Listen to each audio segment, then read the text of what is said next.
So this project is about mapping sustainable and green tech solution for enhancing best practices in societal carbon footprint reduction. So, and this is the agenda of our piloting session today. We'll have an introduction to life learning development, Afridat and our team, and we'll have introduction of the participants.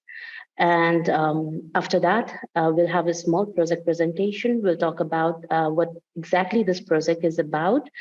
And after that, we have our trainer here who will be talking about climate change issue. So, and after that, we'll have some presentations of the best practices in terms of green technological solutions, which was collected in our project from three countries. We collected from three countries, that is France, Italy, and Germany. So we'll be presenting here the best practices related to the green technological solution in Germany. And we'll also have a small break in between, like 17:50 until 18, that is 10 minutes. And after that, we'll have a breakout room with 5 groups where participants would be working together. There will be a group activities. And after the group activities, each group would be given 10 minutes to present their group activities to all our group members. And at the end, we'll have a question answer session. If you have any question answer session, question answer, and then we'll have evaluation and we'll provide the links to the resources. I hope the agenda is clear for everyone. Okay, now moving to life learning development. So life learning development, it is based in Germany, and it is a non-governmental organization that offers formal and non-formal research and upskilling activities, as well as planning and implementing of the development projects. So the major focus area of life learning development is capacity building, network building, consulting, and development project. As life learning development, we work in various development areas such as entrepreneurship, digitalization, diversity and inclusion, say it migration also, adult education as well, and even the climate changes issues. So this is all about life learning development. Since this session, piloting session is jointly organized with life learning development and Afridat. So this is about life learning. So when we move to Afridat, Afridat works on the project design and management. It even works on the capacity building, technical impact, technical impact assessment, and technological transfer. We even collaborate in developmental and international cooperations. Apart from that, we also have expert network building of professionals and research and innovation. The focusing area that Afridat works on are entrepreneurship, agriculture, energy, education, migration, climate change, opinion pool, and digitalization. So these are some of the glimpses of our completed project. So first talking about SLATE, enhancement of social learning opportunity through the implementation of low carbon and green economic practices.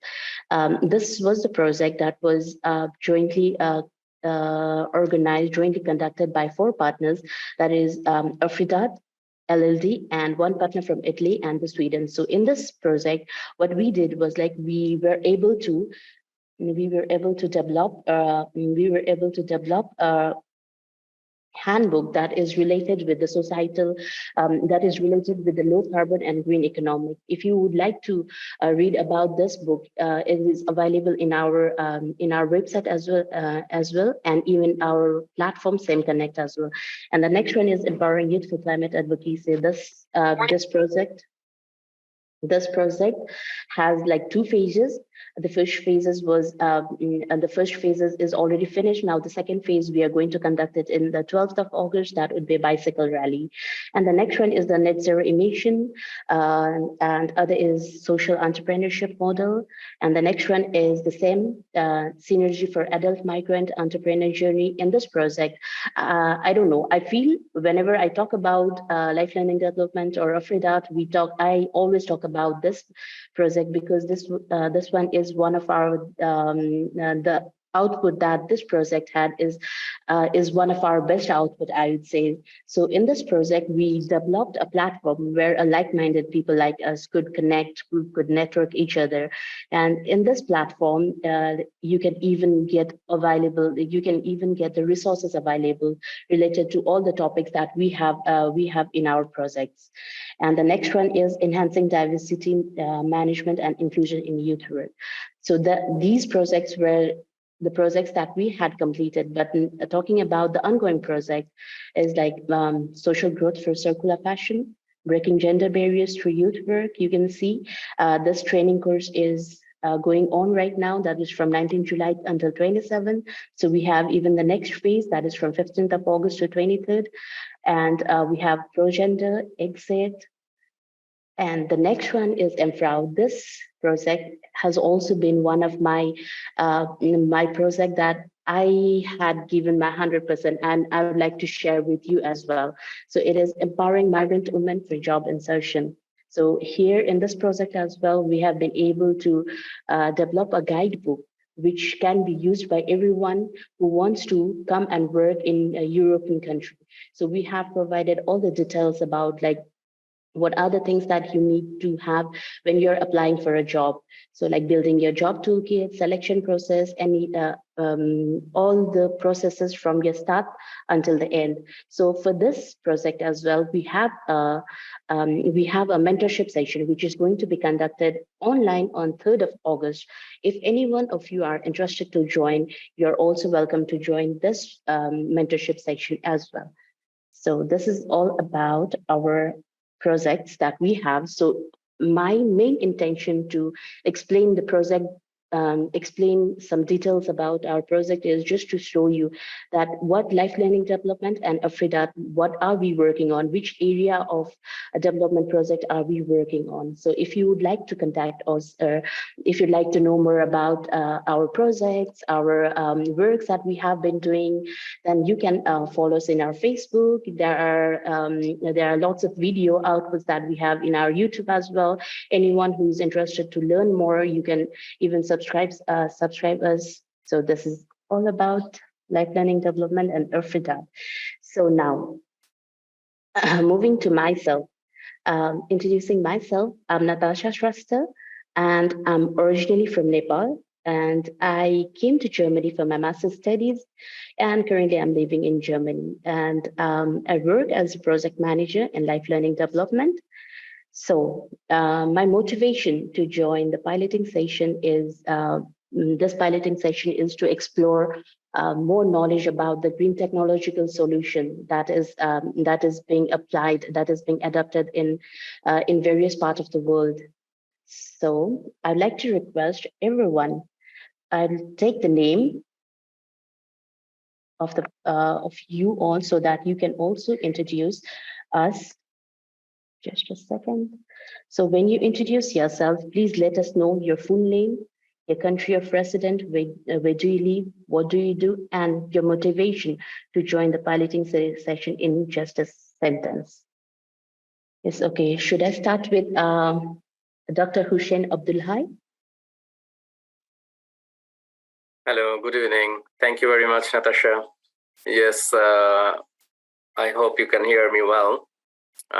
As you see my name, I'm Abdul Hai, and I'm living in Germany since 14 years in Bonn. So, and the fascination or motivation, actually, what I have, the contribution, it may be shorter, small, or big contribution, but my contribution to the nature, to the climate, to the environment. That means how I can contribute positively to stop that climate change or to adapt or to minimize the negative impact of the climate change in the world. So that is my motivation. And thank you for this opportunity to be here. Thank you. Thank you, Dr. Hai. So I think we have Dr. Ibrahim as well here. So my name is Ibrahim Moritala. I'm originally from Nigeria. I've been in Germany for quite some time. And I'm a energy process engineer. I'm also a member of Live Learning Development. The reason why I joined this session is also to learn about the best practices that has to do with green tech. I promote a lot of green tech activities in my teachings, in my, early this morning, I just completed some lectures with a group of students on environmental standard, and green tech was a major innovation aspect of the discussion. So for me, it's also opportunity to learn new things from the team, what they've done, what they've put together, and how they've been able to put all the resources together from partner countries to see how we can also promote sustainable development. Thank you. Thank you, Dr. Ibrahim. Okay, moving to next, Sudarshan. Okay, Satonik, I hope I pronounced well. Satonik Mitra.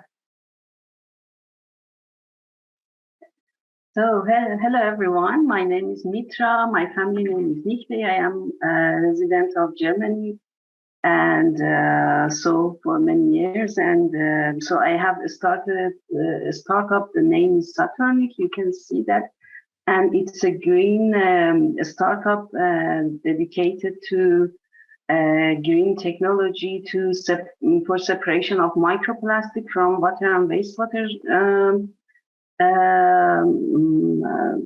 Water and wastewaters. And so, as you mentioned, one sentence, I am just trying to make it short. So my motivation is that I like to know more always.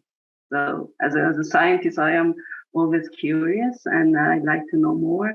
I have a postdoc in the microplastic and microplastic pollution, and I am very likely to know you here, and we maybe later we have a collaboration or joint interest. Thank you.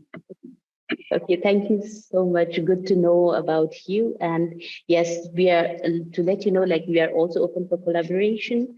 And we'd like to more about what you work. We'd like to know even about your work, what you have done. Okay.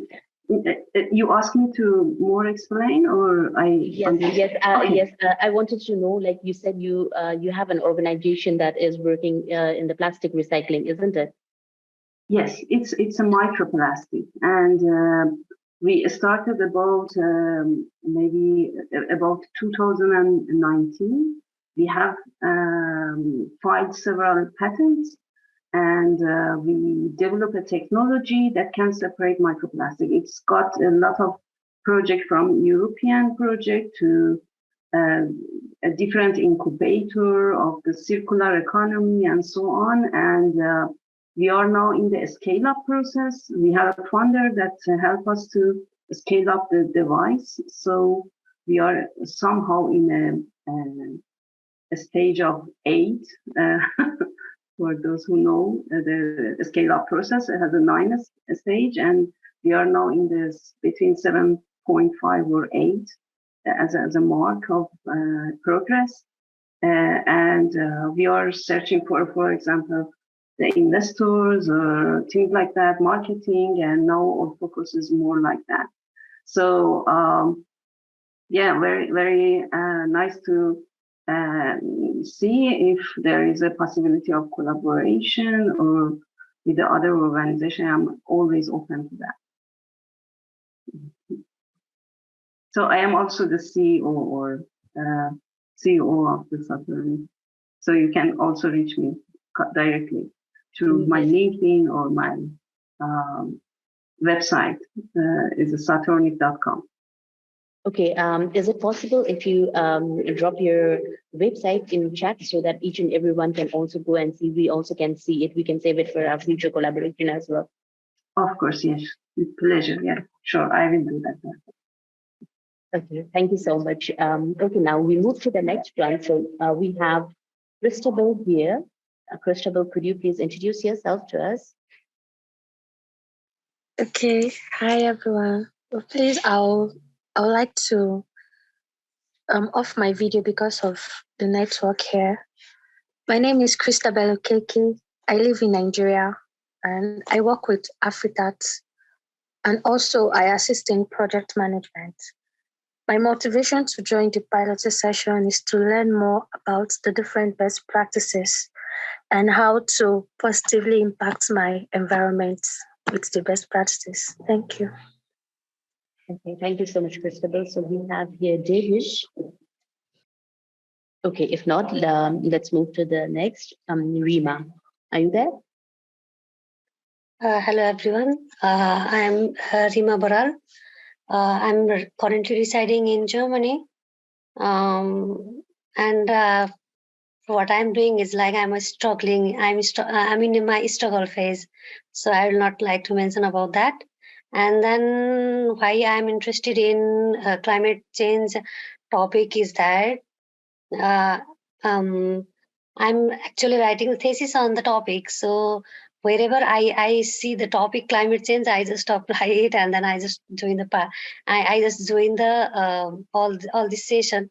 So the main motivation for me to join this is yeah, and then it is the hot topic also. That's why. Thank you. Thank you, Rima. So we move to the next. Brian Matara, if I pronounce it correctly. Brian, are you there? Yes, I'm in. Yeah, so thank you so much. I'm Brian Matara from Kenya, the founder of Bobby Press Foundation. I live in Kenya, currently in Kisii, and my motivation to be in this project is because I am a climate ambassador, doing climate change sessions and creating more awareness on climate change, and dealing with the issues on loss and damage, and how can we address the issue of climate financing so that we can also try and build the systems of our readdress on climate change. So I'm happy to join here. I'm here to learn. Now now that I've had Maple for probably the first time, I'm here to add value and input that I stand to be guided, and any of my experience and knowledge, I'm able to give any input and valuable services that can be of value to the call. And then I'm a researcher. I do research, I do policies, and I am an advisor and a consultant in policy and research work. So thank you so much, and have a good time. Thank you so much. Yes, we also need your valuable input and to assess our work that we have done. So yes, that's why we are here here today to show our work and to get some of the feedback from you, so that we can improve ourselves in the next work as well. So now we have Shlesma. Are you there? Yes. Hi, everyone. So this is me. I'm Shlesma. And I'm Shlesma Shakya. I'm originally from Nepal as well. So I am here in Germany since last 9 months. And I am a student at Rheinwall, Hochschule Rheinwall, and I'm studying Sustainable Development Management. That's my master's degree course. And the main motivation to join this session for me is because it directly links to the course that I'm studying.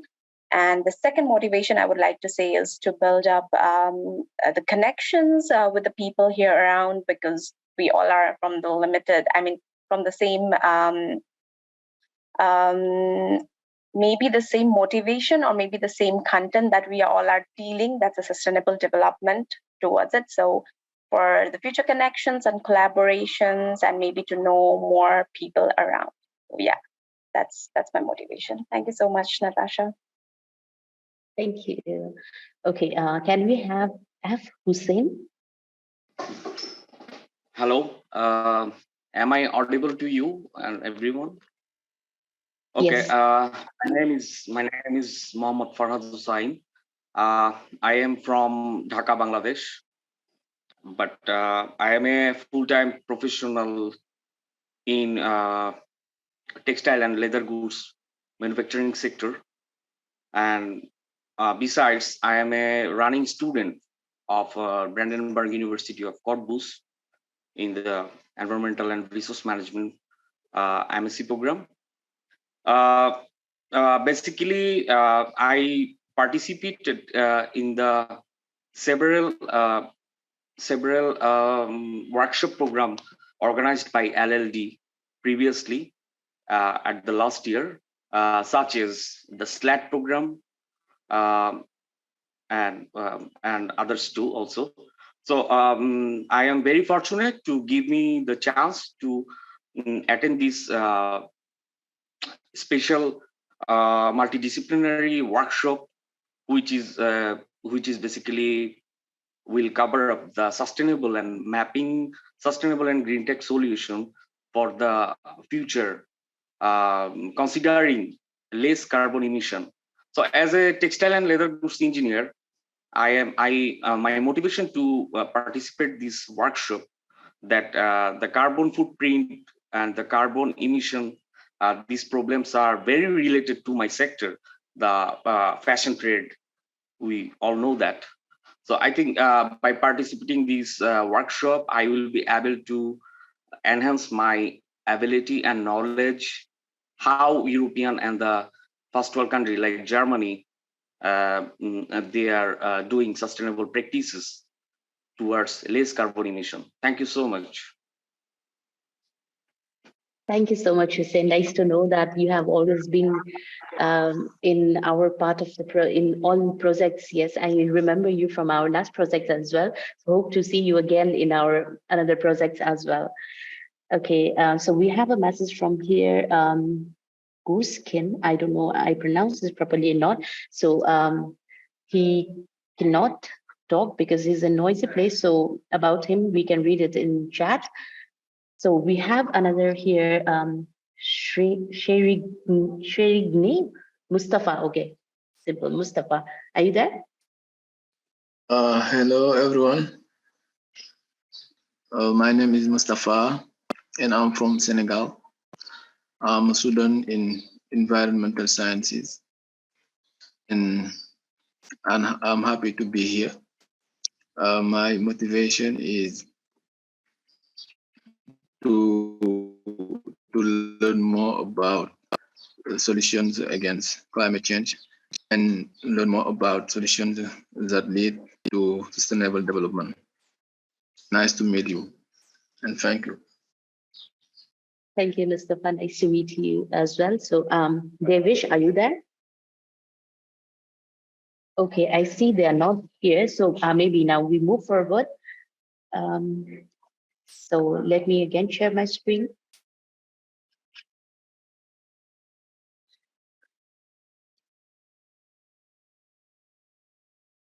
So now here I would like to present about our project.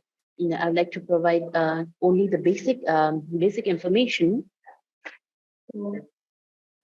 Okay, MAPL, it's Mapping Sustainable and Green Tech Solution for Enhancing Best Practices in Societal Carbon Footprint Education. So in this project, we have four organizations we are working together. Life Learning Development from Germany, Osengo from France, Afridat Yuzi also from Germany, and Mina Veganti from Italy. So some of the issues addressed by this project were the environmental and climate change, the green skills, and the social innovation. So some of the project activities that we conducted was like the first activities that we conducted was the desktop research. In desktop research, what we did was like we collected, we tried to do the research on the green technological solutions. What kind of green technological solutions all these three countries, Germany, Italy, and France, were adopting. So we did a desktop research, and based on our desktop research, we found like 10 best green technological solution that has been adopted in all these three countries, and we tried to map out output that we have from our Dextep research in a very interactive e-blog, so that every reader can go to the interactive blog and learn about the best practices that has been implemented in all these 3 countries. So altogether, we have been able to collect 30 best practices in terms of sustainable and green technological solution in this our project. So this is just a basic information of our project.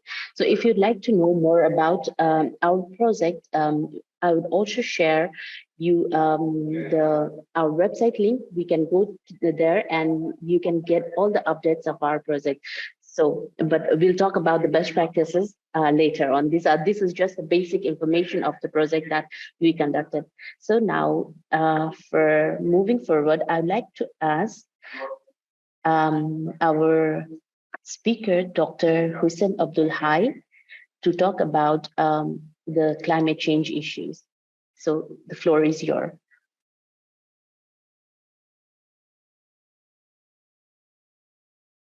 Thank you very much, Natasha. Dear audience participants, it's nice opportunity to talk to you. And I believe that it is not such an input which can be very new thing to you. Rather, I believe that it is exchanging views with you, as you have also experienced, I know some of you from our previous activities and interventions. And I like that actually now we have some time to talk about, to renew maybe our motivation and to remember. To go to the presentation, I am trying to share my monitor. I hope it should work. And as it is always challenging to work with technology, rather it would be much better if we could have met in person in somewhere, so that we could have more opportunity to exchange our views. Do you see, Natasha, the presentation? Very nice. And so as you are also aware so far about this Maple project, just here I put my email address, so that if you need any time to express your opinion, send some suggestions, feel free to do that. And we can also surely accommodate some aspects from you. I work also with Life Learning Development e.V. In Germany. And presently, I'm also doing research and consultancy. However, as I mentioned, that I'm not going to give you the first information that what is the latest update from the climate change challenges, information or knowledge. Rather, I would like to hear also from you, and we like to share our experiences, our practices. That means we know more or less, but how much we are going to implement that information, that knowledge and awareness in our day-to-day life. So how much concerned we are, how much sincere we are to change this situation and to make it better for our next generation. These 2 photos, maybe some of you have already come to know the information about the context of these 2 photos. And I can give you some clue that both photos are from Germany. And as you see in one photo that the German words are written there. However, before going to say anything about it, I like to hear from you what you think when you see these photos, because these are very rare photos, not only in Germany, even also in the world, that these people, the initiatives, what they have taken, how much effective there is a good debate, actually, how much effective, how much analytical, and in which sense, to which extent it is logical, appropriate, convenient to some extent. So yes, first, please feel free to raise your hand, or just you can unmute yourself and you can share your opinion. Have you seen this photo, or have you been actually aware of these photos? From which cities, from which context, from which group, maybe, that which people are doing these activities and it's very surely, actually, you are aware that it is surely related to the climate change issue. That means for the environment, for the nature, and to praise their demand, surely. But anybody, if you like to share your information, what you know about these two photos, could you please guess, maybe also? So please feel free to cooperate with us. That means to be active in the discussion, not only listening to some theories and going back home without any right input with yourself. So I like to hear from you. So this session, actually, what I have planned, that we will talk, and we will talk. That means not I and not alone. Anybody? Mr. Farhad Hossain, you are very active. Everybody has experience and active and contributor to that platform. Yes, Mitra, please. Yes, sir. Yes, sir. Thank you for giving me the chance. I hope I can guess that the right one, maybe it's a campaign or any social campaign for climate change or eco-friendly revolutionary event, these kind of things. And the left one, I think it's a playground or airport where the plane are flying away. That's I can guess. Thank you, Thank you, sir. Mr. Farhad Hossain, for your input. Mitra from Satunik. Thank you. I just heard a lot about this group of activities that came to the, and I saw once in Berlin streets that they are attached their hands into the I don't know, the road, and police came and collect them. They are very, actually, very, very activities, and they, I think once they closed the airport because their activity, and they actually make a lot of problem for the people in the airport. So I am not actually like this this kind of activity myself, because this is not make any solution to the problems. So that's my opinion. Thank you very much. We like to hear more from you, actually, because this is the context that climate change issues, and we, the people, are very concerned. We think that our generation may be not at the acute risk, but our next generation, what they will do. And that's why we are taking these initiatives, sometime very extreme, sometime very logical, sometime maybe very emotional, or maybe also risky. So thank you very much for your input, and I will address your points, your opinions. I'm going to. Is there anybody who likes to, or who like to share own just concept, what you think when you look at this photo? That means I can give you some hints that the right photo where the people are holding the banner, that is in the street. That means in one city, and not only in one city, in several cities, on the streets, highways, they are sitting. So they are blocking the transport system.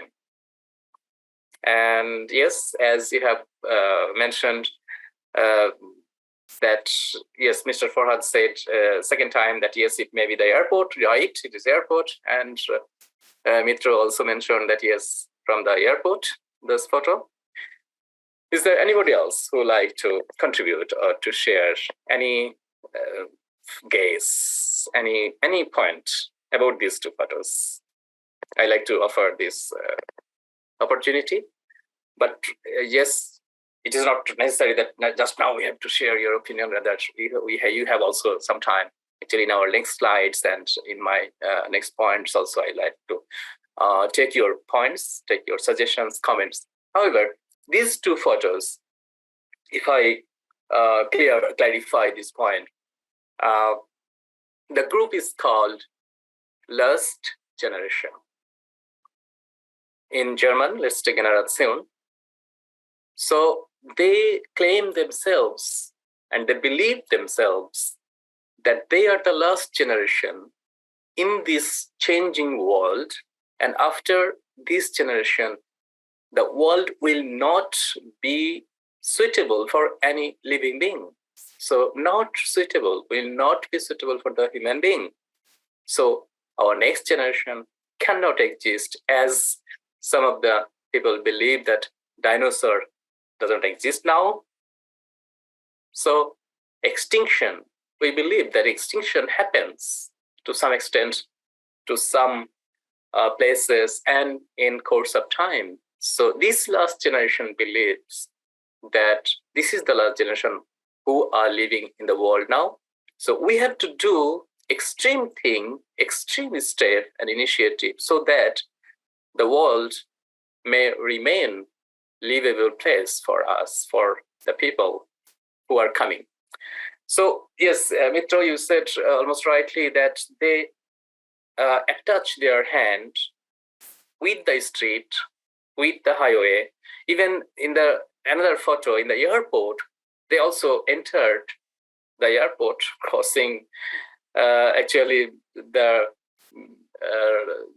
areas from the behind side secretly, and they went to the runway, and they in the German word, they claimed themselves. That means they glued themselves, their hairs, their body, that as long as the government, the politicians, the policymakers are not taking serious steps against this climate change situation and policies which are negatively affecting, we are not leaving this place.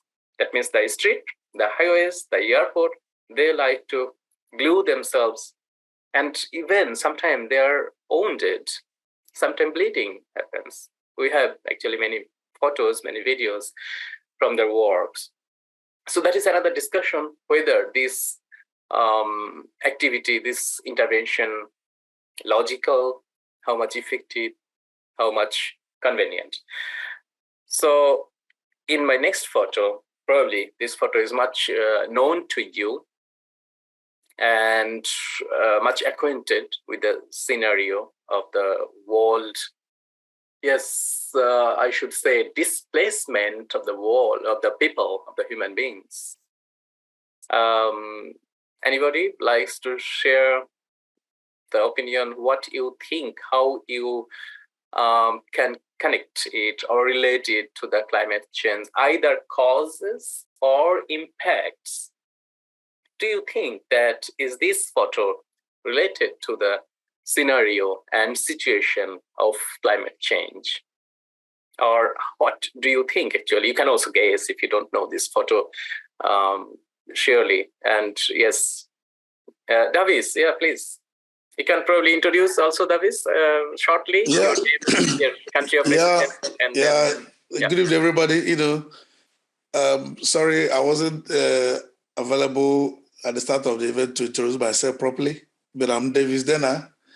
I'm originally from Nigeria, but I live in Germany. I'm an engineer by profession. I worked in oil and gas for 30 years. But at the moment, I'm doing my own thing now, my own business. So looking at the photo that you mentioned, this is as a result of like hurricane.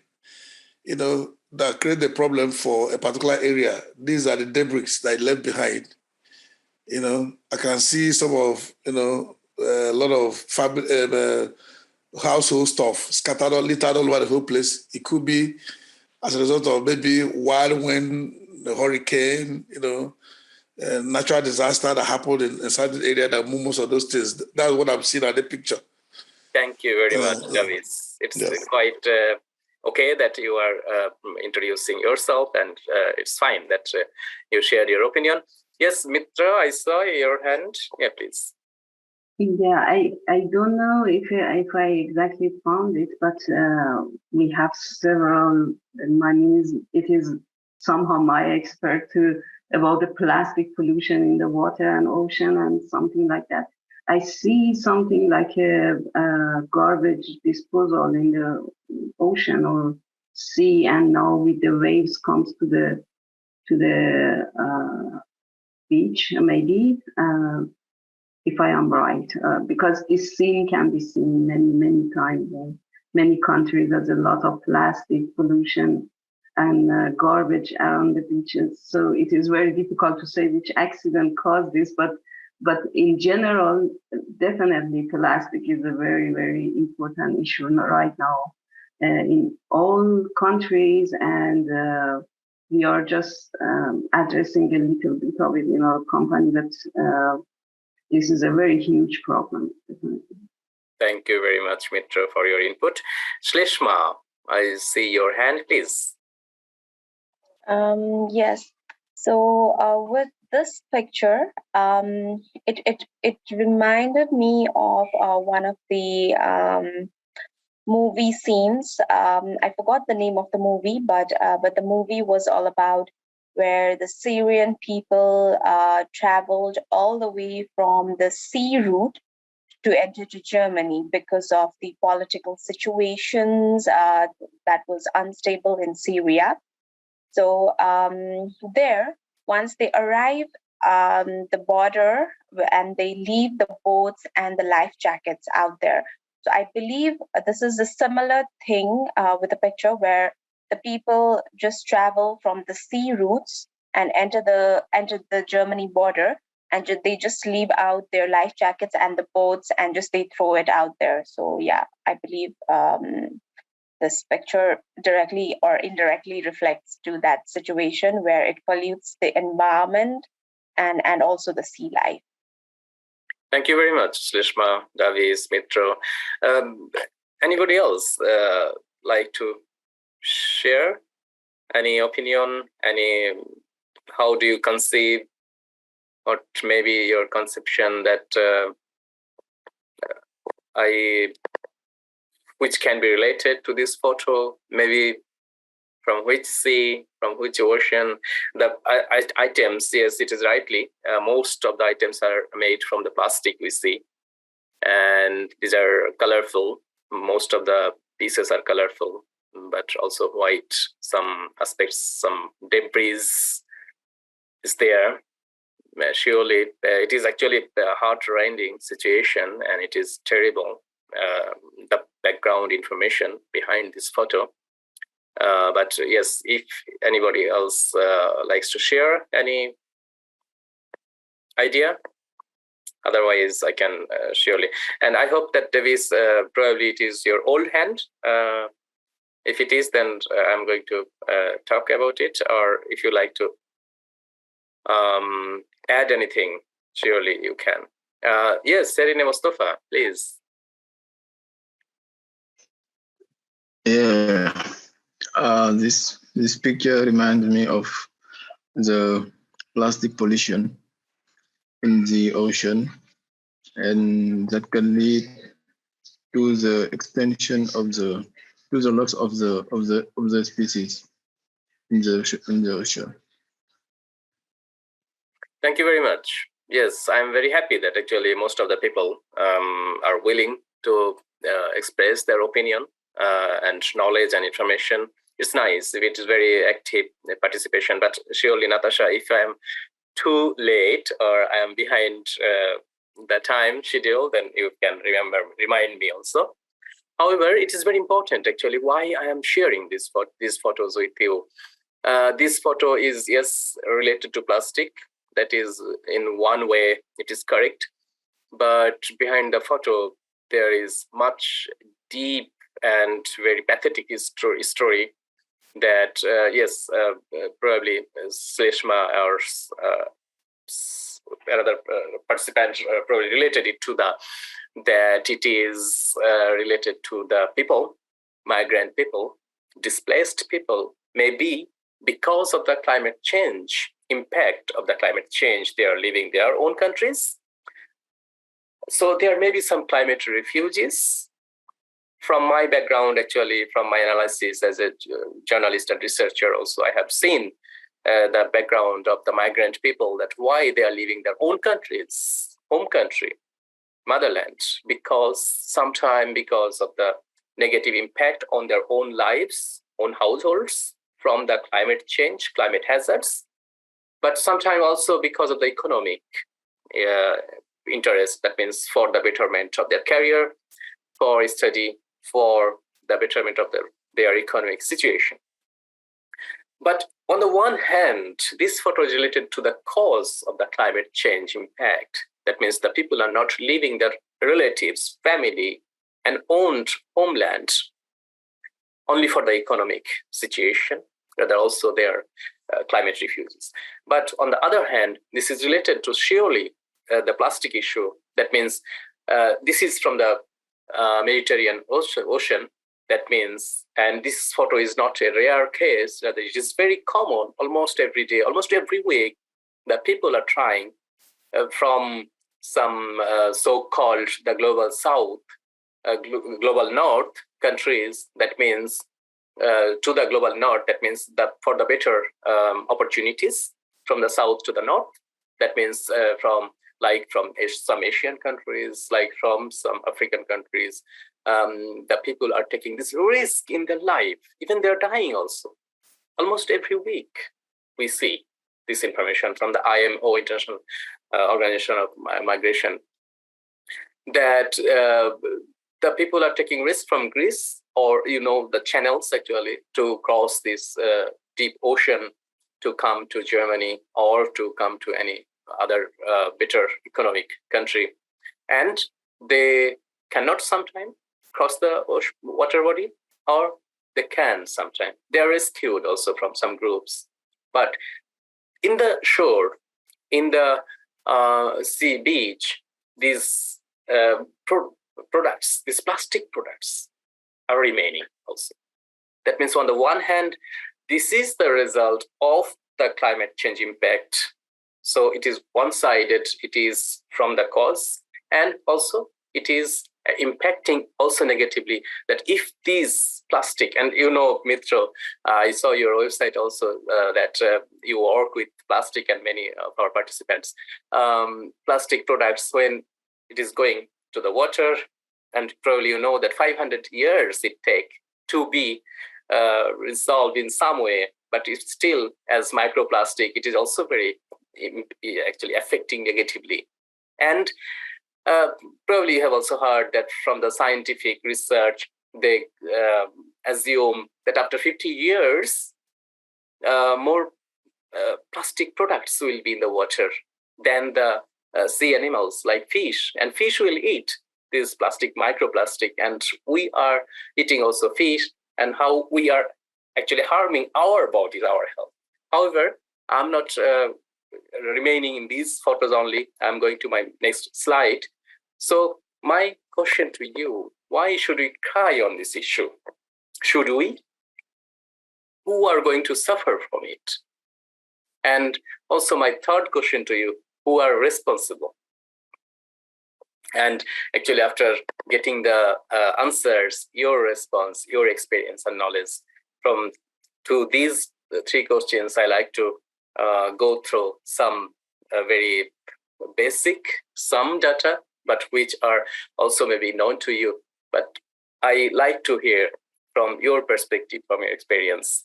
Anybody can share, surely, that what may be the answers. Why should we cry on this issue? And who are going to suffer? Only the people in the poor countries or in the rich countries, or who? And who are responsible for that?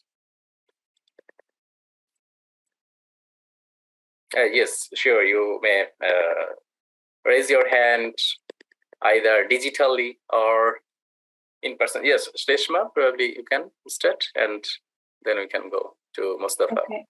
Yeah, so I think definitely we should try on this issue, because as we can see, the picture shows us the plastics, and Ms. Mitra, she should be like she has more idea about this one, like how this negatively affects us, right?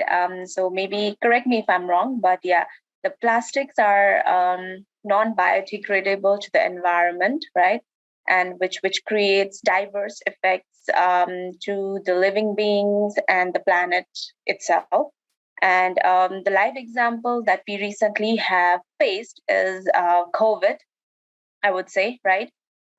Because it was one of the most immense torture that we all have faced so far.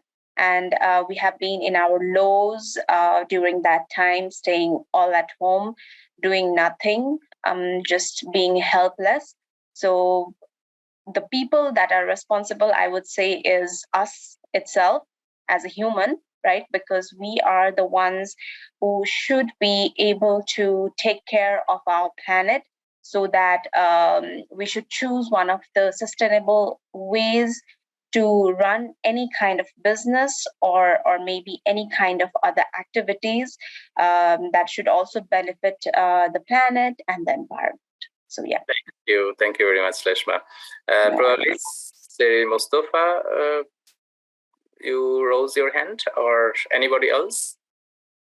And also, in the meantime, you should think if I am responsible for it, so what I am doing in my life. Yes, Mitra, please.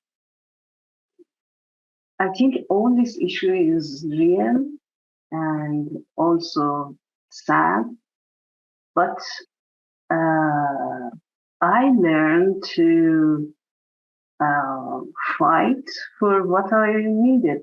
My meaning is, I am not sitting to see the climate is changing, but start to reading, understanding what I can do about that. Or maybe there is a solution. There is always solution for everything.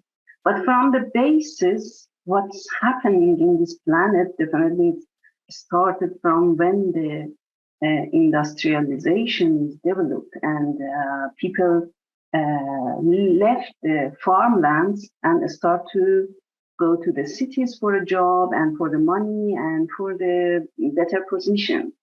Now we are adapted to the situation and even wanted more. My meaning is, we want a better car, we want a better house, we want a better comfort.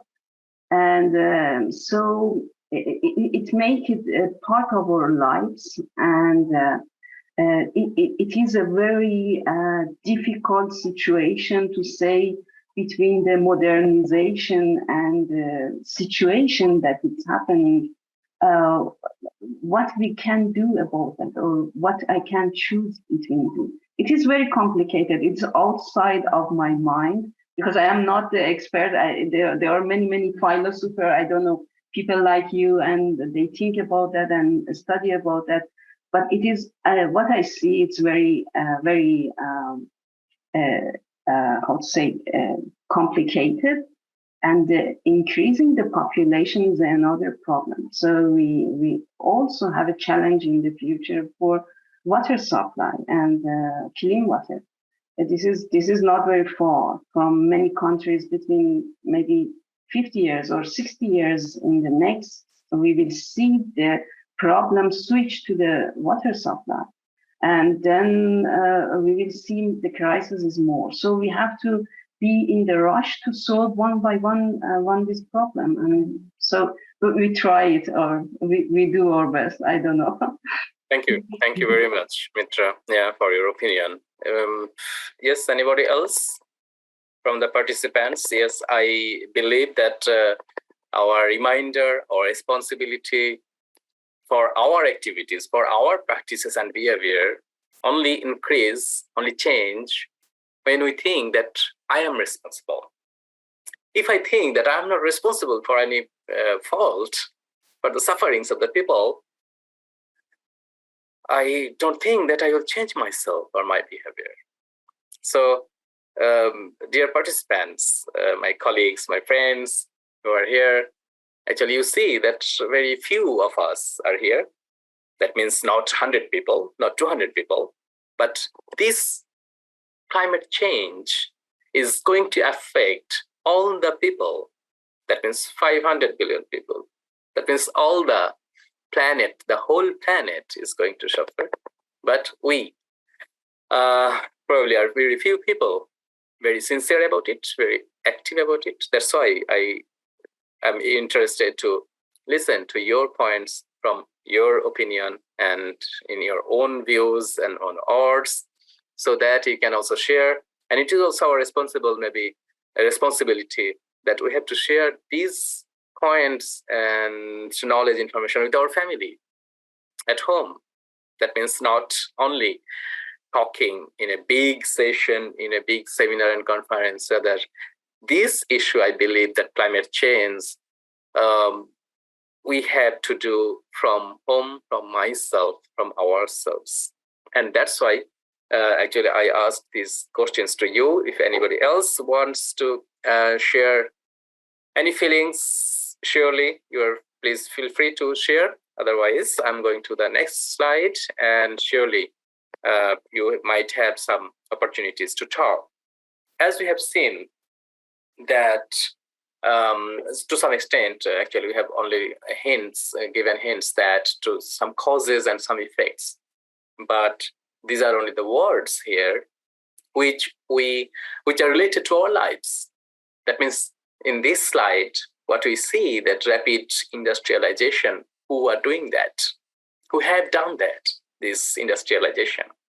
And we think that industrialization is, yes, for the modernization, for the economic progress and growth of our nation, of our country, and we have to do that. In this way, we are harming our society, our nation.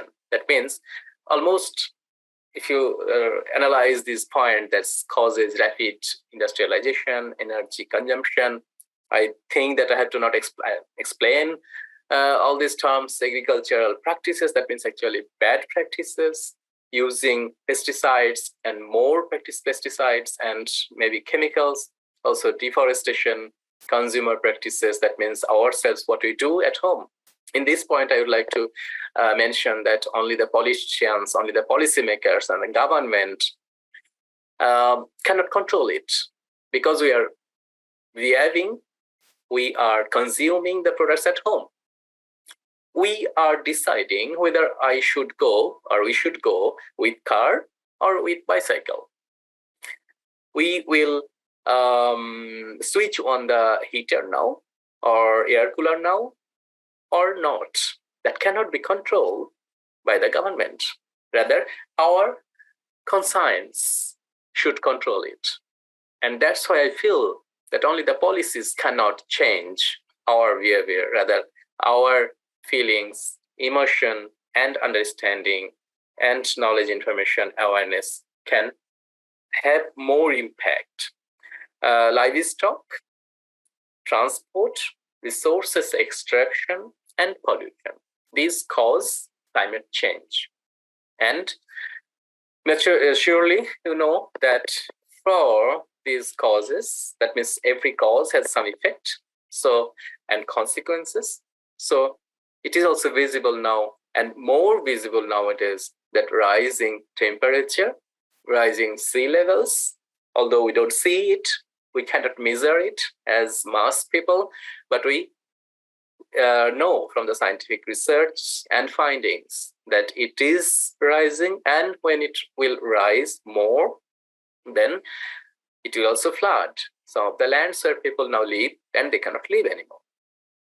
Like some countries.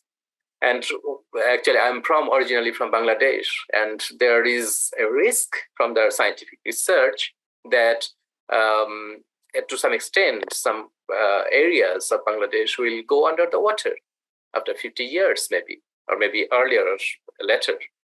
But it is risky, not only for those people, rather those people will surely go anywhere else. And in this way, we are connected with each other. The whole world is connected with each other with the impacts and effects. Unpredictable weather patterns, increasing in extreme weather, land degradation, and loss of wildlife and biodiversity. So I should not spend actually more time with these causes and effects, rather we can talk much more and share our opinion, what we see that social impacts of climate change. So more displaced people and more poverty, loss of livelihood. You know that Sustainable Development Goals, SDGs, have addressed most of the points, but how much and how far we can manage it and we can achieve these goals. Surely more malnutrition, increased risk of diseases, and global food and water shortage. Some of us also have experience with these points, and some of the points like food security and water crisis in the world. We see, does it affect what I asked you also earlier, only the global south or only the global north? So the people, participants who are now in Germany, you know that the heat wave in Germany, how much it has affected. Here is only, I have only put only some just examples, data or statistics from Nexus, Climate Nexus, and they have published this report in 2017. I searched it that whether they have some update, but they did not. So at least it is from the USA, that this is statistics. That means when rising temperatures, at least 37 states of the USA saw record high temperatures in the summer of 2010. Surely it has some correlation in the next years. 150,000 Americans could die before the end of this century due to excessive heat caused by climate change.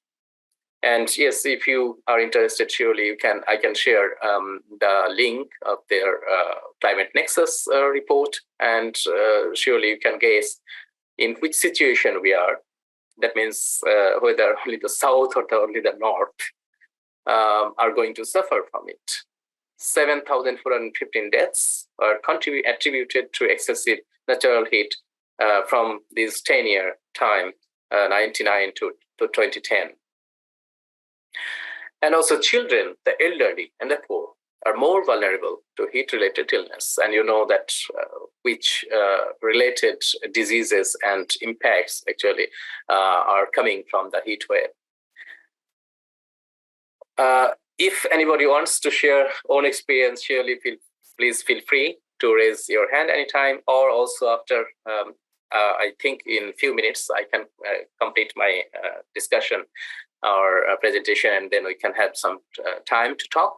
So anytime you can raise your hand and you can share your opinion. Surely also critical opinion, also suggestion and remarks. If we see, as Mr. Farhad Hussain, if I remember rightly, he also mentioned about the carbon footprint, and most of you probably know that how much we are responsible as a person, as a consumer, as a customer, as a member in this planet. So that is the way to measure and to think of the methods which we are taking. What should we do and what should not? So it is very full of data, this slide, but I'm not going to discuss very details because of the time restraint. Tourism is responsible for roughly 8% of the world's carbon emissions. That means whether we will use the flight. Once again, if anybody wants to say something or no. So whether we are like to we like to take the flight or train or bus, any better option which has less CO2 emission, that is our decision. And actually, in that sense, we need such carbon footprint to measure so that we can decide before the planning that what we are doing and what we are going to do. Like carbon footprint of food, and it is measured in the pounds of CO2 emission per serving. Sorry, everyone, I have to read. Okay, no problem. Just a message came from Sudarshan. However, so like it is another debate that whether we should eat or how much we can eat meat or we should be vegetarian. So, but this is the fact that from the beef, we are contributing negatively, if I say rightly, that 6.61% pounds of CO2 per serving, like cheese, pork, eggs, and rice. From every item, we can surely research and we can see that how much we are responsible for our carbon footprint.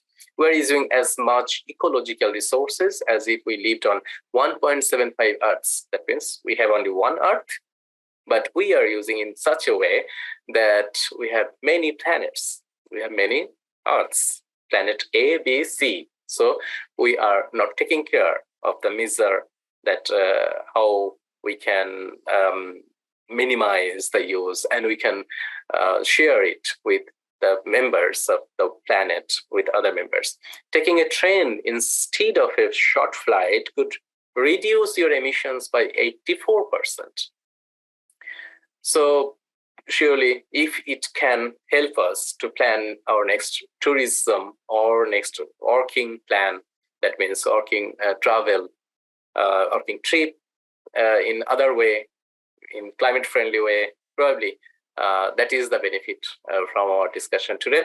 100 cities drive 18% of global emissions. That means not the whole world is responsible. That means all cities from all countries are not equally responsible for the climate change. Rather, most of the 100 cities you have seen here, that most of the cities actually they are responsible and they are sending us to the risk for all the people, though those people who are not using any car, probably who are not using any flight. But surely you can also raise the question, that means how much should we use, or should we consider compromise with our comfort and comfort zone? So that is another debate, that how much comfort zone we should have, we should not. However, time is running out. That's why I'm not going to every point, but it's very clear to you a carbon footprint is the total amount of greenhouse gases, including carbon dioxide and methane, that are generated by our actions. And in the right side, there are some suggestions actually how we can contribute positively so that we should not make this planet much worse than the situation in which we get it. Rather, we should make it much better. If I go to the next slide, we can see just a few responsibilities and commitment, what we should do. Like commitment, the current climate crisis requires people to demand political action from their governments. This demand and our commitment can be different. There should be many different methods and tactics that can be another discussion. Participation, climate change requires individuals. That means not the all, or we cannot blame other people that they are not doing. Rather, I am not doing, or we are not doing, how much we are doing as individuals. It is very important to contribute to sustainability in their communities through practical solutions. Healthy habits, that means walking, riding a bike, and healthy eating are habits that will help in the fight against climate change. Environmental awareness, so societies that love and respect nature play their part by setting an example in the fight against global warming. Efficiency and innovation, so climate change needs people to prioritize energy saving and the use of renewable energy. Yes, Brian Matara, do you like to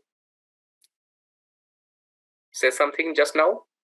If you want, you can switch on, you can unmute yourself and you can share. Otherwise, you can just wait a few minutes, then we have that time. So this was the last slide from my side. So thanks for your kind attention. Let's work now, as it was my theme actually, and my focus point. Let's work now. That means we don't have time to wait that we'll start from tomorrow. And let's start from home. That means from myself, not waiting for other people to do. So thank you very much for your attention. You can raise your hand, you can ask questions, comments, and also critical points.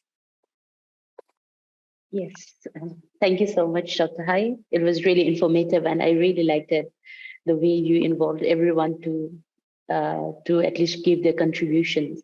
So thank you again. So here we have Segun Ajibola from Afridat. So he will be talking about the best practices that we collected from Germany. So yes, the floor is yours.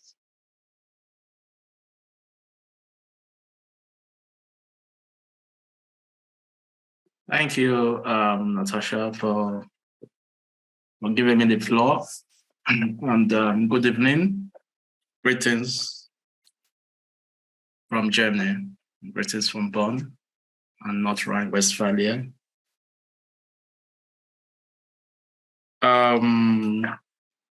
Okay, so my name is Segun Ajibola. I am the co-founder of Afridat UG Bonn, Afridat Research and Innovation. It's a research and innovation company. I believe it's Natasha must have introduced us at the beginning, because sorry for coming late to this. And also we are part of this project. And in this project, MapWool, we try to map out best practices in Germany, France, and Italy. So I'm going to speak about the few we have here for Germany. And the essence of this is for us to know exactly what companies, organizations are doing in terms of mitigating climate change. You know, what are those products they are creating, or what are those services companies are creating, to contribute their quota by reducing to the net zero emission strategy or project or goals by reducing CO2. As my colleague, Dr. Harb said, he has enumerated many things that causes CO2. And I think most of the times they are being caused by industries. So, but for the awareness that the governments, people like us, climate change agents are taking, and for this kind of webinar, most companies are actually trying to do something. They're trying to make sure their business model is in cognizance, or it follows the direction of net zero emission. So when they say net zero emission, it means they're trying to see how we can reduce the carbon dioxide, CO2, in the air, which depletes the ozone layer and, cause, for example, increase in temperature and many other effects of climate change. So I'm going to start with one I find quite interesting, and which is the first one on this map. Okay, when you go to Germany, you go to MapWool for Climate, that's EU /blogs, you go to Germany, and you go to the first one, which we collated, which is EBOS, EBOS International Showcase Program for E-Mobility. So EBOS Berlin, of course, they are based in Berlin. So what is this? So EBOS was first introduced, Berlin first introduced EBOS in Germany, and the idea was to use wireless energy, wireless charging, because we already have e-buses that uses electricity. Okay, and one problem challenge that this sort of vehicles have is charging infrastructure, right? Because the charging infrastructure is not popularized, and when you charge your vehicle, it stores all this energy in a battery. And when the vehicle moves for a certain distance, what happens? The energy in this battery stored is depleted. And that is why even when they first introduced electric vehicles, most customers are saying, or most people that got it was like, I cannot drive, for example, from Bonn to Berlin because maybe my vehicle might, stop, or I will be looking for charging infrastructure, which probably at that time it was not so much or not popularized around the country, even now. So this project was, how do they charge the battery wirelessly using the inductive charging, inductive charging. So where you don't need any infrastructure to charge. So while you are close to any charging station or while waiting at a bus stop, it's automatically charged to make the battery full again. So that it's not that you have to take it to a charging spot, And with this kind of technology or this kind of innovation, it was discovered that inadequate, because of with this kind of innovation, so the high cost of building a charging port, where a charging port is where you charge these vehicles, was somehow eradicated. So maintenance cost lowers, frequent replacements of battery, because when you use the battery for quite long without charging, it makes your battery, it allows your battery depletes and spoil. So all these problems were taken care of. Even safety concerns, because there is this overhead electrical cables where could also charge, as we see our trains or probably some buses. It's kind of eradicated. So people feel safe because people, of course, feel that high tension wire, which carries electrical energy, can also cause accidents. So, but with wireless charging, people do not see such infrastructure, such process happening, and they feel safe. So public perception, public perception. This particular best practice, again,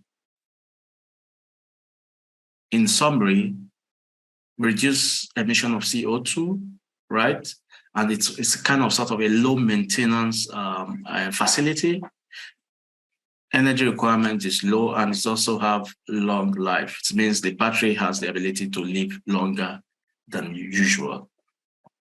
So the e-bus fleet in Berlin has able to save the following. So since 2015, they are able to calculate the carbon in the carbon emission, how much they have stopped, like the emission of CO2, how much they have been able to curb, how much they're able to reduce.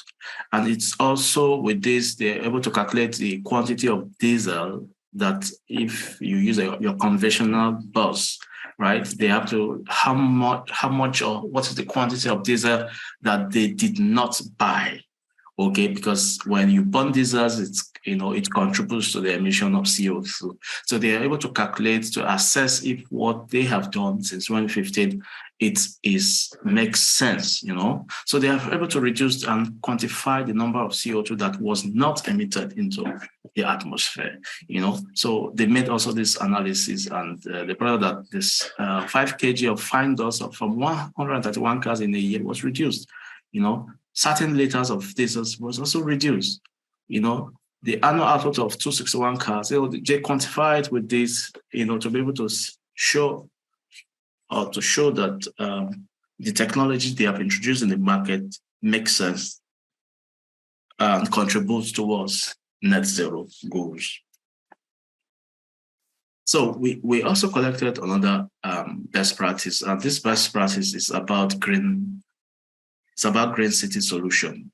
So green city solution is another one, which is in Dresden since 2014, March 2014.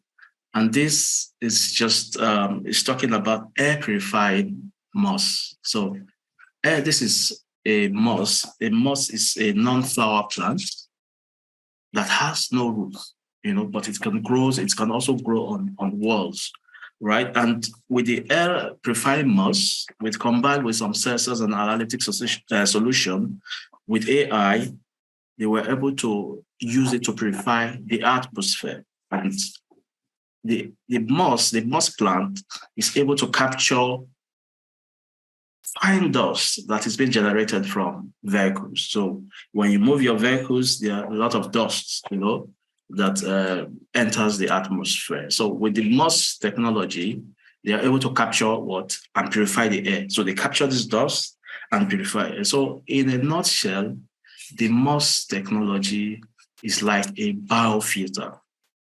It's like a biofilter. So with this kind of biofilters, the air is purified, and hence it improves the quality of air. It improves greening. It improves health. When you have good air, consequently it improves your health. So this idea was just used with the idea of a biofilter, and the biofilter here is the air purifying moss. Okay, so this best practice also was because we find it quite interesting, maybe not so common, but it's quite interesting. So they designed the biotech filters to reduce air pollution and create a healthier, a healthier living, in urban areas. And this such of green tech solution also contributes to sustainable goals 3, 11, 13, and 15, which is good health, well-being, sustainable cities and communities, climate change actions, and life on land, respectively. The third best practice is talk about environmental action. I think this is sort of an Horizon 2020 project, which was also conducted in Berlin, environmental action. Yeah, and this was done in 2020. So the basic idea here of the environmental action is to combat waste, waste generated. So waste reduction through recycling of materials, of reusable packaging, So they recycle materials for restaurants, for events, instead of trying to produce new materials, they just recycle what has been used before. So they make things reusable. So this is just the basic idea here. And with this idea, they try to evaluate what they have done, and they reported the following outcomes: that it reduced the amount of waste sent to landfills, landfills and incinerators. So, most of this, our garbage, our day-to-day garbage, they are taken to landfills and incinerators, and all these landfills and incinerators, some have been recycled, some have been just used to fill lands, and which are not degradable, which also causes, they are not degradable. And even some are used, they are put in incinerators, which also requires large energy, a lot of energy. So with reusable packaging, they are able to reduce taking this garbage to waste, to incinerators, to landfills. They're also able to prevent tree falling, conserve natural resources. So some of our products are being made from timber and some mineral resources. When we use and throw them away, so what happens is that the producer has to look for new raw materials, means probably they have to fall trees, get timbers, dig mines, and and get raw materials for new products. So that is able to be conserved, and where they have 4 trees, that also contributes to climate change problems. And where they mine also contributes to climate change problems. So every places where you find minerals in the world, where they mine, the locality always have problems. They either have bad water, or they even have bad air, or they always have the environment where you find mining activities. It's always polluted. So the need to collect raw material is reduced. It also saves energy, reduces greenhouse emission, which is CO2 globally, because the cost of reusing is far cheaper than the cost of getting new ones. So for some of this sort of products, especially products that are meant for restaurants and communities for events, they made this reusable. So and this contributes to SDG 11 and SDG 12, which is SDG 12 is responsible consumption and production, and 11 is sustainable cities and communities. I will go to another, so the fourth best practice I want to speak today. I'm going to speak about just 6 of them. And because we actually collected 10, so I'm going to speak about 6 of them. Then we will have to look at the remaining 4 in groups so that we can jointly discuss them together. So I'll talk about next as the ecolytic Frankfurt. So of course, you all know, or some of us know, that Frankfurt is a big city of finance. It's like the finance hub of Germany. And probably some of the finance institutions have been trying to look how they could contribute to climate change issues. And one thing this particular company is doing, which is headquartered in Frankfurt, is providing, or let me call it in general, green finance. Green finance. So here, this ecolytic actually is more on financial sector. It's more on trying to combat frauds, identify frauds using artificial intelligence, and also everything finance. It's like a fintech institution. But one good thing about them is that they only promote or finance solutions that are green. Okay, they finance things that are green. So that's why they call it green finance. So they look at how much production of CO2 or how much CO2 you want to combat. You want to combat as an institution before they provide you such finances. So sustainability for them is a big thing for them. Before they provide finance, before they advise finance institution to provide finance for certain institution, they look at sustainability in terms of green sustainability of that business or that institution. So, but here they use AI to do some data analysis on what is the quantity of CO2 that you want to that you'll be avoiding, how green sustainable your business is before they provide you this.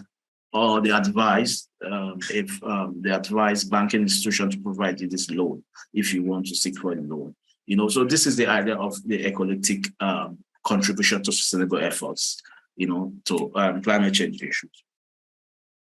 So it's all about green finance.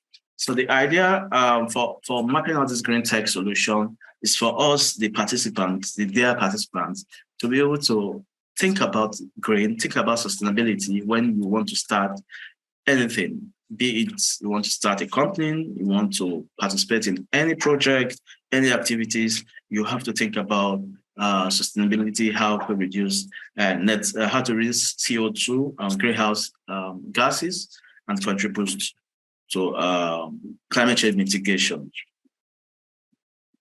I'll also, next is I'll be talking about I'll be talking about the ESI carbon management platform. Okay, also Berlin. You can see that Berlin is big on sustainability, but I will tell you that because Berlin in Germany, as I said, I see Frankfurt as one of the finance hub in Germany, but Berlin is a big startup capital. It's a startup state. You know, they are big in startups. You know, they are big in a lot of digital solutions. They are big in entrepreneurship, and that's why you can find all these solutions there. And this particular company, the CapMe Gambia, have a platform which is called the ESI Carbon Management Platform. So, as the name entails, carbon management platform. This carbon management platform has some the goals. So the goal is to provide carbon management solutions for reducing, CO2 emissions. Their goal is to help industry to recognize hotspots, places where you could find a lot of CO2 emission and gas in the air, maybe using some certain data. The carbon management platform helps to do this. I would like to enumerate exactly what this carbon management platform does. It targets emissions reduction across product portfolio. It pinpoints emission hotspots. It helps identify opportunities for CO2 reduction. It helps you identify, okay, if you do your process like this, you will be saving this energy, and you'll be reducing this amount of CO2. This amount of CO2 that you have to have reduced to emit into the atmosphere will be reduced. So it also helps calculate carbon footprint. So the platform helps calculate some carbon footprint. So it's into these three modules: the product carbon footprint, the supply chain emissions, and the carbon accounting. Under the supply chain emissions, it provides insights, management strategies for emission of supply chain activities, supports achievement of net zero targets. So when you have industries, a lot of industries here, they need supply activities where they have to receive raw materials from where you could find your raw materials, create their products, and also supply to customers. So the helps gives insight on how well you can curb CO2 while rendering your services or creating your products. So all this supports the net zero goals. In carbon accounting, it ensures accurate and scalable carbon accounting. It delivers results within days, utilize trusted global database. So they either use trusted global database. It's all about data, both primary and secondary data, to be able to compute scalable carbon, to compute carbon emission. So this company have this kind of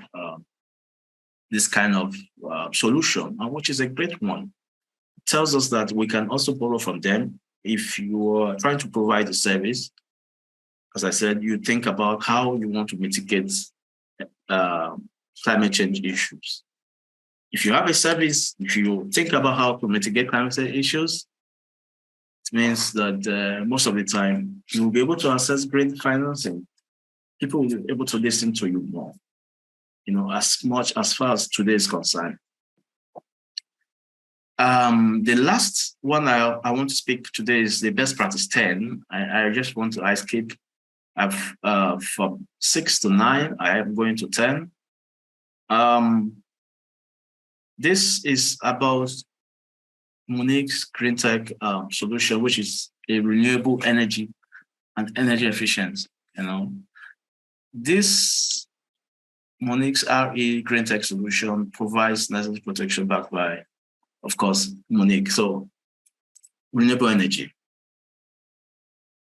It's all about renewable energy. So renewable energy, anything that concerns, generating energy from renewable sources. For example, solar energy is kind of renewable energy, right? And also the products around renewable energy. For example, the battery, the photovoltaic system, right? These are all the components that's making up renewable energy. Also, this renewable energy can be either used, gotten from wind, photovoltaic, or hydrogen, you know. And again, the technology also ensure what they call carbon capture. It means they also capture CO2 from the air, you know, and convert it to useful material. They capture CO2 from the air and convert it to useful material.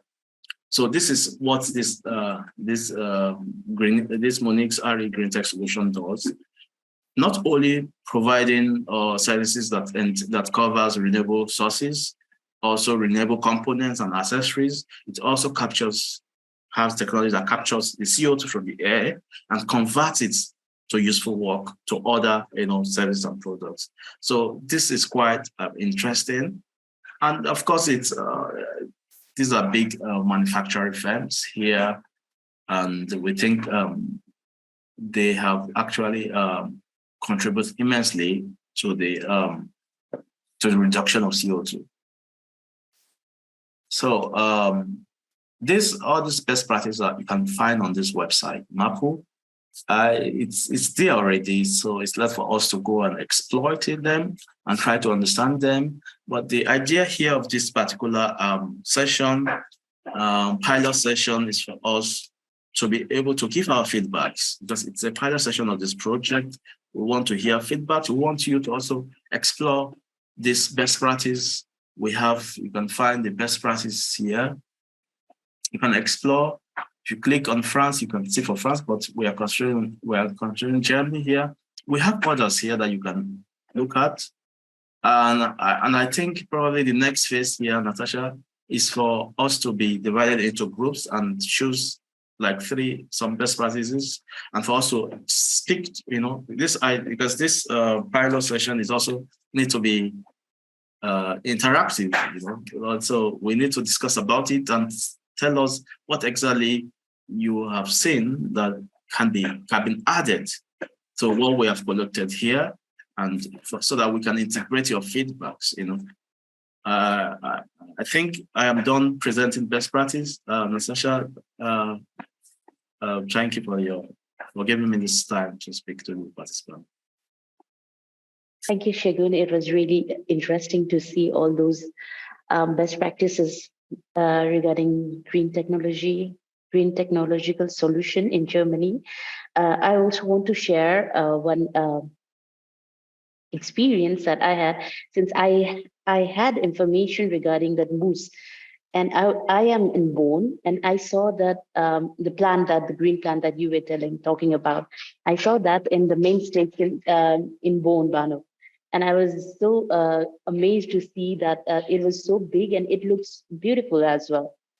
And like people, they have been using that plant very effectively. Do you mean the biofilter, right? The air purifying mouse? Yes. It's in the main station of Bonn.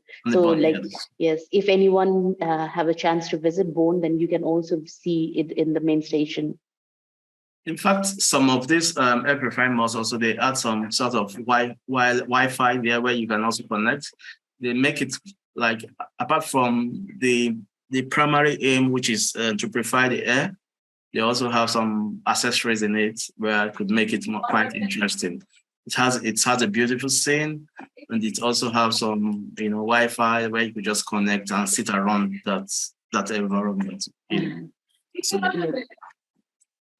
okay, thank you, Segun, once again.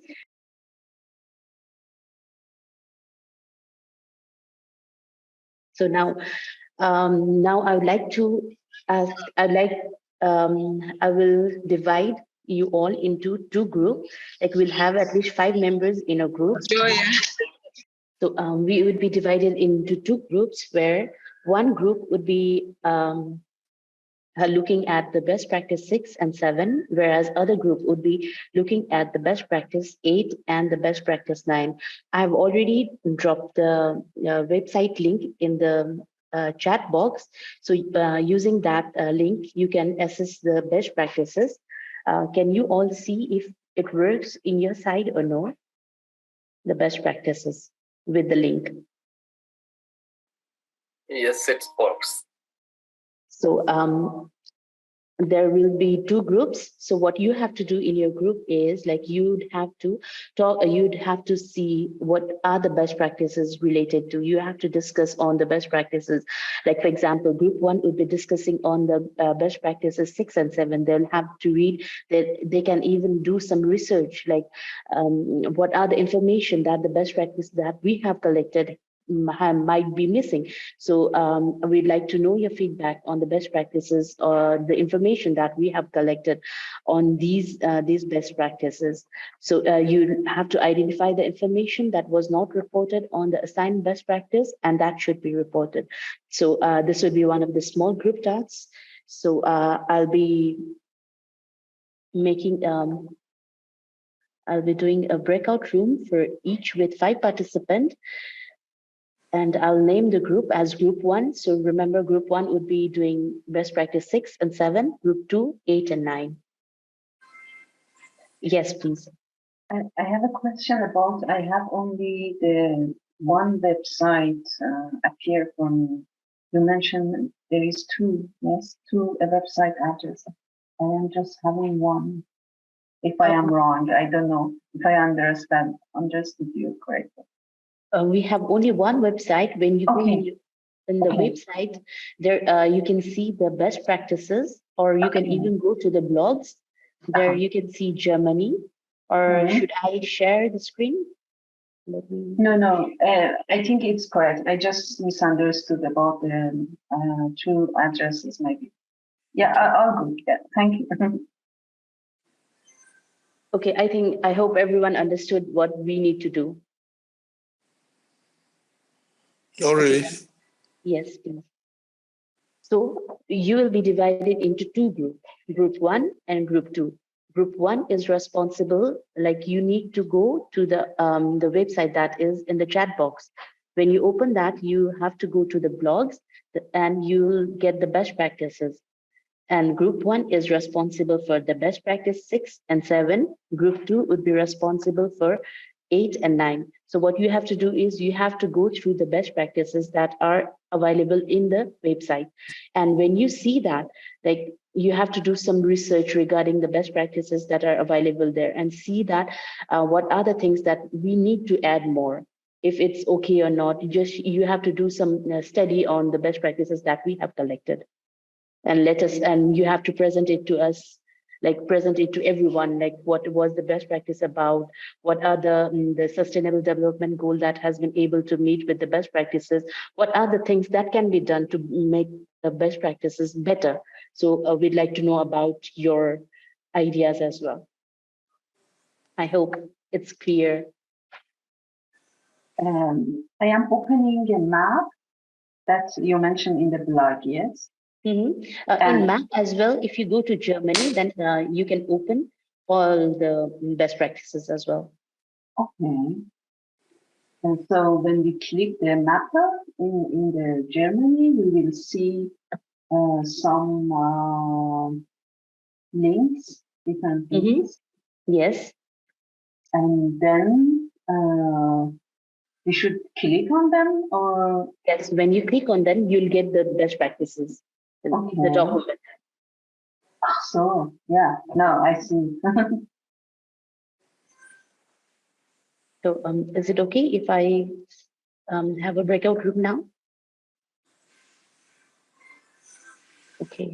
Can I have another question? Sorry, it is not a clear one, because I am opening, for example, a file as your colleague already opened and explained some presentation. And so you mentioned 8 and 9 for one group and 6, 7, 8, 9. Okay, and what is this number for? Or what is related? So it's not clear yet. Actually, I have sent in the message box the names as well. Like for example, for group 1, it's a virtual event platform and sustainable encounter.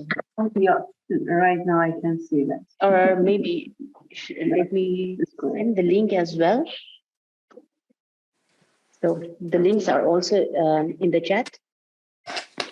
So it's 18:10. We'll see at 18:40. We'll have 30 minutes. If there's any problem, I'll be also there. So room 1 is group 1, room 2 would be group 2. Welcome back again. I hope it was very productive, I guess. Okay, I was in room 1, but I see in room 1, because of internet problem, they were not able to discuss. So I don't know, the members from the room 1, would you like to share the best practice 7 and 8? Okay, Hussein, are you there? Yes, madam. Yeah. Would you like to share? Can you please repeat the question, please? The best practices that I gave you the link for the 7 and 8. Were you able to look at it or no? Because since you yes. I both slides, Google Slides. I find out that the sustainable green tech practices that Me Too, the event solution firm, which was founded in back to the 1999, which was I was so astonished to see that at that back period they are so much future based. Their platform is, which organize basically the physical event transformed to the digital era. I was so much astonished to see their mission and vision, and I find out that their main visions is to reduce the carbon emission, which would occur due to the, first of all, the public gathering, and they are using transportation, their necessity of plastic used one-time bottle, water bottle, and catering service related food, and the whole catering things. And then also it consumes a lot of energy, like electric, and overall an event occur a lot of carbon emission. So a Me Too platform is required to reduce the carbon footprint on this kind of events, big events. And I think the best example is the COVID-19 period, where people were not attend or invite or do any kind of this kind of textile or big events to show up their goods or their products or services. I think the Me Too project, it was so much potential, and they are so much fast forwarder medium to me. Thank you. Okay, thank you so much. Maybe from group 1, anyone would like to talk about best practice 8? Zain, would you like to talk about group best practice 7 as well?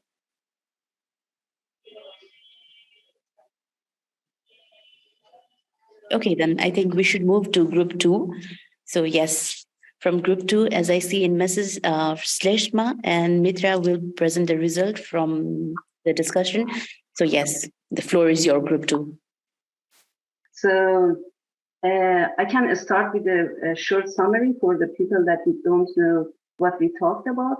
This is a company that produces e-bike, as an e-bike and e-scooter for Germany, and it has to be contributed to the transportation in the city and facilitate the people moving. And so there are some results from this company that shows how much CO2 they actually they could actually help the emission of the CO2 in the city and the transportation.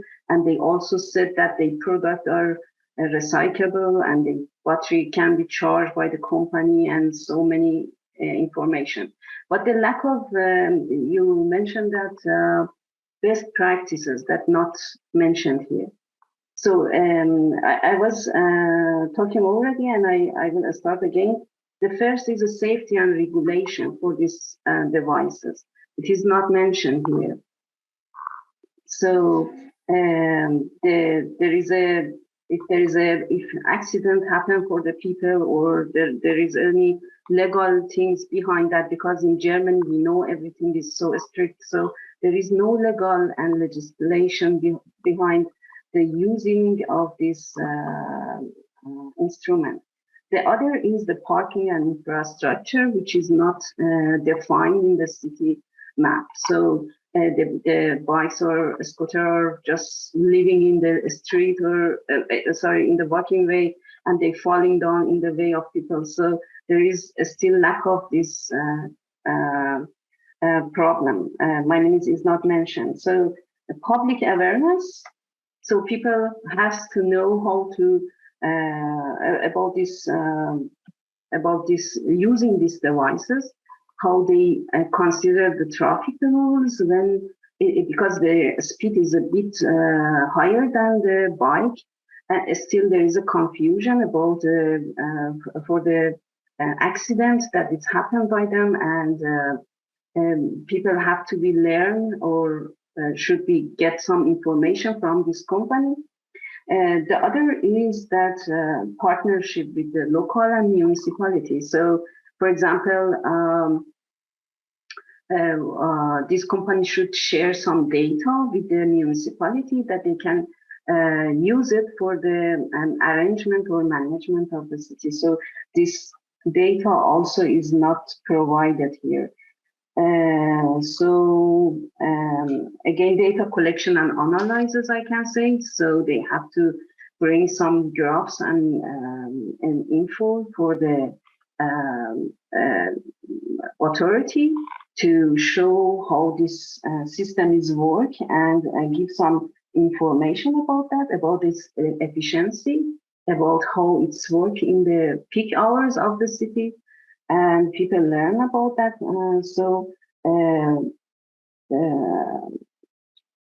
I can say about the maintenance and management. Still, there is not enough information from this website to give us how they actually, when the scooter is not used anymore or have no function, how they dump them or how they collect them in part of the city. So this is what should be shown, that if a bike is not function, what they do with that afterward. Addressing the noise. The noise might be happen by this, and the people that use these devices are not very nice people and make this device used for bad habits. So this is also not addressed from the law. And the economic and social impact also not addressed. For example, how many people are working in this industry, how much it's impacted in the economy, in the social impact, how is it? These are need some basic social study, I think so. So this is a device introduced to the city, still have a lot of question mark around it, is not answered yet. So sorry, Sleshma, please continue. Thanks, Mitra. Okay. So from my perspective, the practices here stated is looks good. However, there are some additional suggestions because I can see that it addresses few of the sustainable development goals out of the 17, so maybe like 5 or 6, and out of that. So the first one says it's e-scooters So that belongs to sustainable cities and communities. That what I can see. And maybe I think this best practices could also mention that if the pedestrians or the roads are totally developed in terms of riding the e-scooters for the safety purposes, because those scooters cannot be ride on the Autobahn or maybe like something like that. So maybe a proper pedestrian is built or developed or not, that could have been an additional thing that can be addressed over here in this report. Secondly, the other part addresses regarding the what does it say? Maybe the it says the heat pumps, right? Heat pumps and low carbon gas emissions and those kinds of stuff. And for that, maybe it addresses the Sustainable Development Goal for industry innovation and infrastructure, maybe the responsible consumption and production part. So this means that while building a house or maybe while building the apartments, the materials that can be used can be eco-friendly. So in the market, we can find lots of eco-friendly or biodegradable steels that can be used for building the house windows and the roofs as well. So that helps to keep our houses warm during winter and maybe the cold during summer. So those kinds of materials that might be a little bit expensive, however, it is sustainable in the long run. So these kinds of points can also be added towards the best practices over here. And similarly, maybe for the climate action, that's Sustainable Development Goal 13 points out. Maybe here, I think some of the points regarding the marine areas can also be added, like how we can protect the marine life, the aquatic life, right? These are also very important because they are also one of the crucial part of our environment. And lastly, for the affordable and clean energy, it's not just the use of vehicles that help us to make the environment healthy and green, but also we should be looking out for the ways to use the natural resources of energy. For example, it could be the solar energy or maybe the wind energy. So the wind energy is currently being used with the help of development of the turbines that helps to generate the energy out of the great wind that pass here in various countries. So yeah, these are some of the minor steps that can take a mini progress towards reaching the Sustainable Development Goals. However, there are like lots of other things as well, I believe.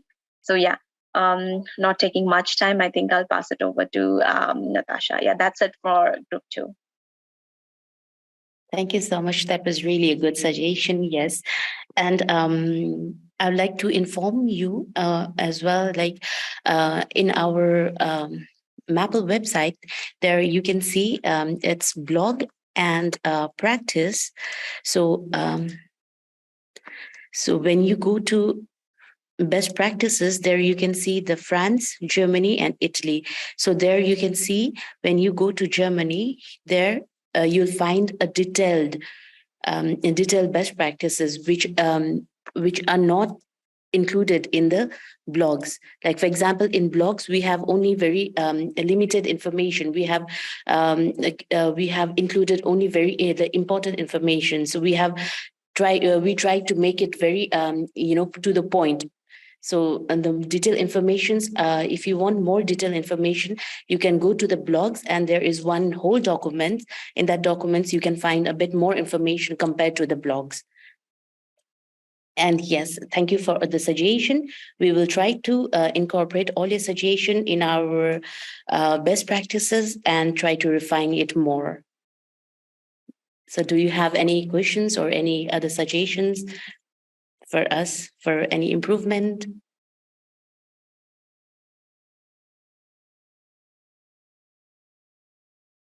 as I see in your website, I think it's always any progress in any project needs the time. So you're experiencing and learning by the time, and your knowledge will be increased, and you fill up the gaps in the project. So it is not the no one expected a project to be perfect at the first. It's experience and the time, and then become perfect in the time. Yes, thank you so much. Yes, we are also like, by the time we are also improving step by step, like your suggestion, we are incorporating all your suggestion, and we try to do it best next time. And if not, we try again, isn't it? So it's this like learning process. So yes, so if we don't have any question, any suggestion, then I would ask all of you to fill an evaluation form. It will just take 5 minutes, I guess. So I will provide you the link in the chat. So it's a Google form. It will just take 5 to 7 minutes. So I request you all to fill it now so that we can have the feedback from you.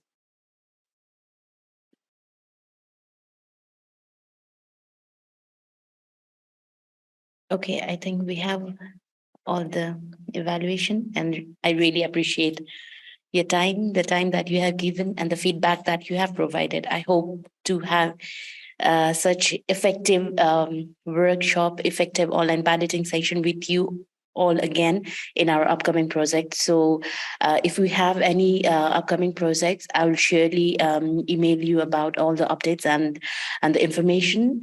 Hope that would not be a problem for you all. So yes, thank you very much for making this session successful, and have a good evening.